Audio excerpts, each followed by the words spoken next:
This one's for all you keyboard warriors who say we only ever talk about the same movies again and again. I'm Tilly from What Culture Horror, and these are the 10 horror films that aren't talked about enough. 10. Razorback, 1984. In Razorback's chilling opening scene, a gigantic monstrous boar, of all things, tears through a remote home in the Australian outback and claims the life of a small boy, carrying him away to be devoured alive while his grandfather attempts to pursue. The distraught grandfather is accused of murdering the child by the townsfolk, who refuse to accept the existence of a razorback large and deadly enough to inflict such damage. Understandable, really. When an American reporter is slain by the very same razorback, her husband travels to Australia in an attempt to piece together what has happened to her. Razorback is essentially the weird cousin of Jaws who never gets invited to the family Christmas party. As a premise for a creature feature, it may well sound rather laughable, but Razorback isn't without its scary moments. The beast itself is shown sparingly and selectively, and when it is, it's surprisingly effective. The aforementioned opening scene in particular is very well done, making an otherwise bland and non-threatening animal seem almost otherworldly. Give credit where credit is due. This little piggy came to market looking for blood. 9. Frightmare, 1974. The film follows a seemingly rehabilitated former cannibal. What could possibly go wrong there? The human muncher, Dorothy Yates, played by the awesome Sheila Keith, lives removed from society with her doting husband. Their eldest daughter visits nightly, keeping her parents' existence a secret from her teenage sister. When Dorothy begins giving tarot readings to lonely, desperate strangers in her home, the plucky eldest sibling fears that her mother's cannibalistic urges may have resurfaced. Frightmare has one of those bold movie posters that leads people to think they're in for a wild, full-blown gore-fest, and if you go into this film anticipating a gratuitous and unrelenting bloodthirsty granny flick, you'll be disappointed. It's not the wild ride that the marketing suggests. Admittedly, the cannibal aspect of the plot is almost unimportant to the story. That being said, Frightmare is a relatively undiscovered gem of 70s British horror cinema, and that's largely owing to Sheila Keith's perfect performance. 8. Funny Man, 1994. Mr. Chance, played by Sir Christopher Lee, loses his ancestral home to Max Taylor in a game of poker. In defeat, Chance cryptically tells him, "You're a funny man, Mr. Taylor, but I've known funnier, and so will you." It isn't until Taylor and his family arrive to inspect their winnings that he discovers what Chance was referring to. The property is haunted by a mischievous, goblin-like court jester. Someone just put this place on Homes Under the Hammer and be done with it. Funny Man is most certainly not a good film. In fact, Christopher Lee was reportedly mortified when he saw it and disowned it. It's baffling, though, that so few horror fans are aware of this film. The balls-to-the-wall craziness of it is entirely unlike any other horror comedy. The film hardly has any narrative structure whatsoever and is basically little more than a sequence of disturbing disguises, bad impressions, mind-bogglingly stupid gags, and ludicrous deaths. Despite all this, it's hard not to admire the film, even just a little bit. It might well have some deep metaphorical meaning behind it, and the people who saw it were simply blind to its subtle genius, or perhaps, as more likely, everybody involved was recently on a trip to Amsterdam for its architectural beauty. It's impossible to do justice of how much of an experience this film is. You really just have to watch it yourself. Only once, and then burn the DVD. 7. Lady in White, 1988. This isn't the woman in black's nicer sister.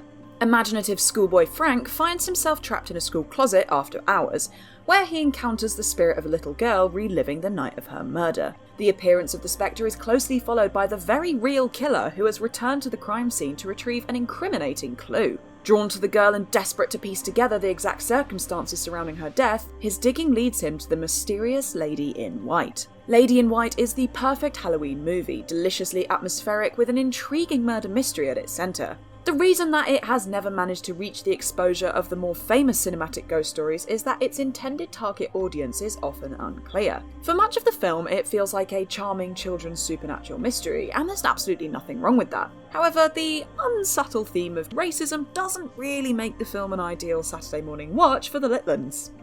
6. Morgiana, 1972.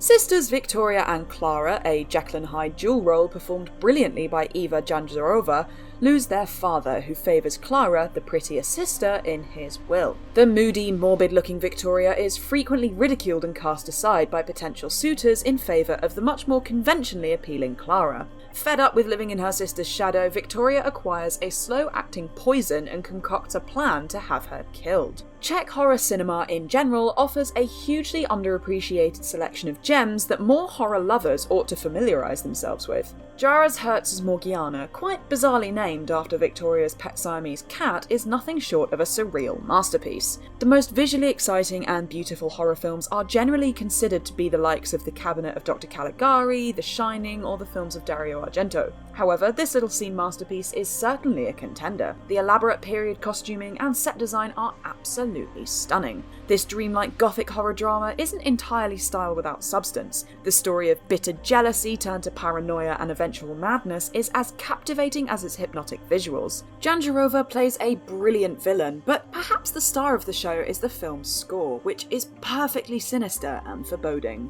5. Ghost Story, 1981. The Chowder Society, comprised of 4 lifelong friends, played by Fred Astaire, Douglas Fairbanks Jr., Melvin Douglas and John Houseman, is a club formed for the sharing of ghost stories. One of the men loses one of his sons the day before his wedding, and he himself is subsequently killed in unclear circumstances. His other son returns to his hometown and presents the remaining members with a supernatural tale of his own, that of a mysterious young woman who seemingly connects the 2 generations of men. The film is by no means perfect, but it does deserve far more recognition by today's horror community than it gets. As is to be expected from the cast list, Ghost Story's biggest strength is its terrific leading performances. While it would be difficult to argue that it deserves to be regarded as a full-blown horror classic, it is a shame that it isn't remembered as a minor one. 4. Pin, 1988.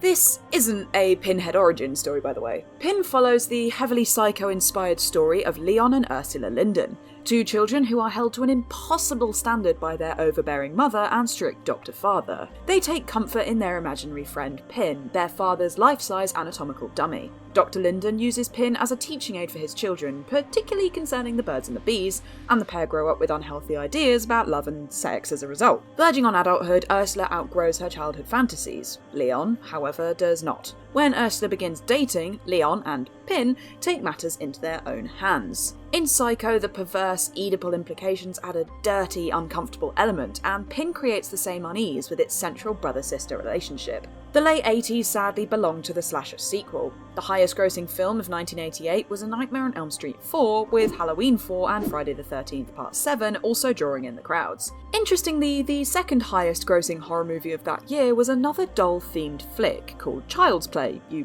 may have heard of it, but it's pretty niche and underground, so who knows. 3. The House That Screamed, 1969. In this criminally underrated Spanish film, a young girl named Teresa enrolls in a French girls' boarding school run by a cruel headmistress, who resides with her creepy-ass son, Luis. Luis doesn't mingle with the girls at school at his mother's insistence. Of course, this being a horror movie, the students begin mysteriously vanishing one by one. When the precise nature of the missing girl's fates is finally revealed to the audience, it's far more disturbing than anyone could have guessed. Unlike most entries on this list that are indeed highly underappreciated but aren't exactly on the same level of the deserving classics of the genre, it is absolutely astonishing that this film hasn't come to be regarded as one of the greats of the 1960s. After all, it closely follows the peak of the horror thriller such as Psycho and Peeping Tom, and this gem easily holds its own with the best of them.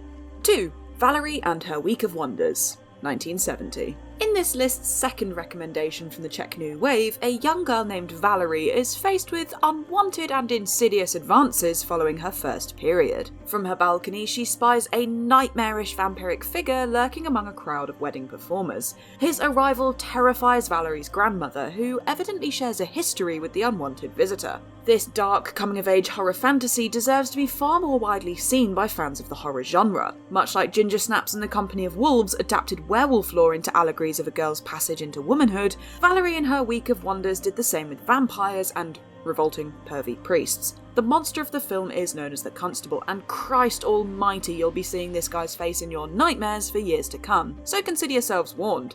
He is absolutely horrifying, with or without his predatory behaviour towards the 14-year-old heroine. 1. Next of Kin, 1982. A woman named Linda inherits a retirement home from her late mother. Shortly after moving in, she discovers her mother's diary, which details events that mirror Linda's own unsettling observations. What follows is a tense slow burn building up to a big, explosive climax. This moody, long-forgotten flick, for whatever reason, seems to have gotten lost in the crowd and remained buried in relative obscurity for many years. Thankfully, the horror community is ever so gradually beginning to rediscover this lost and should have been classic, though there is some way to go until it receives the exposure it truly deserves. It wasn't until Quentin Tarantino drew attention to it that people started to take notice of how good a film it actually is. The atmosphere and overall feel of Next of Kin has frequently been compared to The Shining, a compliment which should be enough to convince you to watch it. So what are you waiting for? Get on it!